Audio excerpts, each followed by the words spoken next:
हे bro, या क्या तुम्हें पता है कि ISPR ने कश्मीरियों के लिए एक और सॉन्ग रिलीज कर दिया है? लिटरली मेरा तो हंस हंस के पेट में दर्द हो गया है। मेरे ख्याल से इनको एक और गाना रिलीज कर देना चाहिए। हो सकता है सियाचिन भी ये छोड़ के भाग जाए।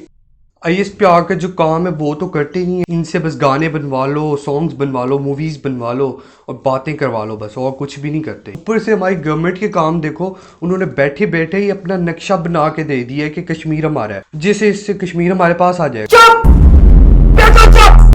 क्या आपको मालूम है कि ISPR का काम क्या है, या फिर आप भी इन जैसे हैं? ISPR फौज का एक झेली अदारा है जिसका काम अवाम के साथ इन टच रहना है, नैरेटिव बिल्डिंग करना है और पाकिस्तान के खिलाफ प्रोपेगेंडा वॉर को जाहिल करना है। तो सॉन्ग्स रिलीज करके, वीडियोस रिलीज करके, मूवीज रिलीज करके और सिर्फ बातें करके वो क्या कर रहे हैं, वो अपना काम कर रहे हैं। कोई कह रहा है कि जी एक और सॉन्ग रिलीज कर देते तो शायद दिल्ली भी फतह हो जाता। कोई कह रहा है कि पूरी एल्बम लॉन्च कर देते तो शायद ये सारे सरहदों से भाग जाते। सॉन्ग का मकसद ये था कि आप अपने कश्मीरी भाइयों को एक मॉरल सपोर्ट दें। किसी भी कौम में मिली नगमे एक शऊर बेदार करते हैं, तो हम इन सॉन्ग्स के थ्रू हमारे कश्मीरी भाइयों के अंदर एक शऊर और एक जज्बा पैदा कर रहे हैं।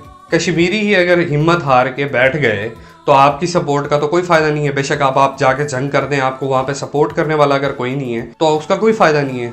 इसीलिए उस नैरेटिव को बिल्ड किया जा रहा है कि कश्मीरी खुद एक रेजिस्टेंस बने। उसके लिए ये चीजें बहुत जरूरी हैं। अब बात आ जाती है कि सिर्फ यही करते रहते हैं, बातें करते रहते हैं, फौज जाके हमला क्यों नहीं कर देती? तो भाई इस काम के लिए आप 3-4 जंगें लड़ चुके हैं ऑलरेडी। डायरेक्टली और इनडायरेक्टली आपका हर तनाजा, हर जंग जो है वो इसी कश्मीर की वजह से ही हुई है। उसका कोई नतीजा निकला? आज तक कोई नहीं निकला। तो उस काम को करने का क्या फायदा जिसमें कि आपके लोग भी मरे, आपका जो है फाइनेंशियल क्राइसिस भी पैदा हो और आपको हासिल भी कुछ ना हो। सबसे बेस्ट तरीका ये होता है कि आप उस मुल्क में इंसर्जेंसी क्रिएट कर दें, उस मुल्क की आवाम को उसके खिलाफ कर दें, जैसे कि वो कोशिश कर रहे हैं कि आप लोग पाक फौज के खिलाफ हो जाएं। लेट्स बी क्लियर, हमारे पास वो वसाइल नहीं है, हमारे पास वो इकोनॉमी नहीं है, हमारे पास वो पावर नहीं है कि हम जाके अटैक कर सके। हाँ, हमारे पास इतना जरूर है कि हम अपना दिफा बहुत अच्छे तरीके से कर सकते हैं। इतने बड़े मुल्क पे अटैक करना हम इस काबिल नहीं है। अगर होते तो कारगिल वार के दौरान ही हम फुल फ्लैज वार डिक्लेयर कर चुके होते। कारगिल में हमने नेशनल हाईवे को कट कर दिया था, जो कि एक रूट था कश्मीर की तरफ जो उनकी रसद को वहां पहुंचाता था, लेकिन हम उसको सस्टेन नहीं कर सके क्योंकि हम फुल फ्लैज वॉर इनिशिएट नहीं कर सके। हमारी इतनी कैपेबिलिटी नहीं थी कि हम उसको सस्टेन कर पाते उस जंग को। अपनी आंखों से ये पर्दा हटाएं और इस बात को माने कि हिंदुस्तान एक बहुत बड़ी ताकत है। उसको हराने के लिए आपको इकोनॉमिकली जो है वो पावरफुल होना पड़ेगा। तो अभी कोई चांस नहीं है हमला करने का, सुकून से टिक के बैठो। ये नैरेटिव बिल्डिंग ही है जो कि वहां पर रेजिस्टेंस क्रिएट किए रखेगी। अब दूसरी बात, जो पाकिस्तान ने जो है एक नक्शा जारी किया है, तो हम कह रही है कि भाई नक्शा जारी करने से क्या होता है कि हमारे पास कोई शकला का बूम बूम की पेंसिल है कि हम जो भी राइट करेंगे और वो रियलिटी में हमारे पास आ जाएगा। तो मेरे भाइयों और बहनों, सबसे पहले आपका नजरिया होता है, उसके बाद आपका झंडा होता है, उसके बाद आपका नक्शा होता है।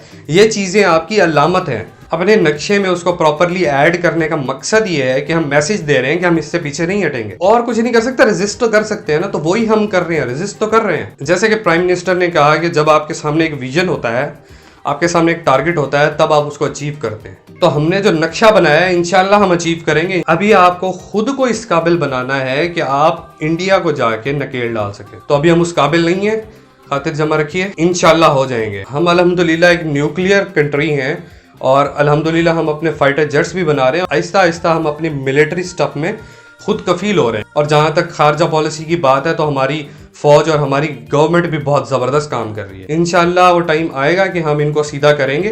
तो खातिर जमा रखिए, अपनी फौज के ऊपर यकीन रखिए, अपनी हुकूमत के ऊपर यकीन रखिए, कम से कम इस बात पे तो रखिए। जिस पे तनकीद बनती है वो उस पे कीजिए, जिस पे नहीं बनती उस पे मत कीजिए। इंशाल्लाह यही पाक फौज होगी जो आपको ये कश्मीर लेके देगी इंशाल्लाह। अगर आप भी मुझसे एग्री करते हैं तो इस वीडियो को ज्यादा से ज्यादा शेयर करो ताकि ये वीडियो लोगों तक पहुंचे और ये बकवास किस्म की जो बहस है वो बंद हो। पाकिस्तान जिंदाबाद, पाक फौज पाइंदाबाद। मिलेंगे नेक्स्ट वीडियो में। टिल देन तला खान ओवर एंड आउट।